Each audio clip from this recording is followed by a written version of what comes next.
सिंध में बल्दियाती इंतखाबात का पहला मार्का कल बर्पा होगा। सूबे के 14 अजला में इंतखाबी सामान की तरसील का सिलसिला जारी है। बल्दियाती इंतखाबात की मुख्तलिफ कैटेगरीज की 6083 नशिस्तों पर 22,050 उम्मीदवारों के दरमियान मुकाबला होगा। इलेक्शन कमीशन ने सक्खर, लाड़काना, नवाबशाह और मीरपुर खास डिवीजन के 14 अजला में 9,000 से जायद पोलिंग स्टेशन बनाए हैं।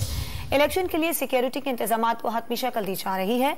मुख्तलिफ अजला में 946 से जायद उम्मीदवार बिला मुकाबला कामयाब हो चुके हैं। सिंध में बल्दियाती इंतखाबात का पहला मार्का कल बर्पा होगा। सूबे के 14 अजला में इंतखाबी सामान की तरसील का सिलसिला जारी है।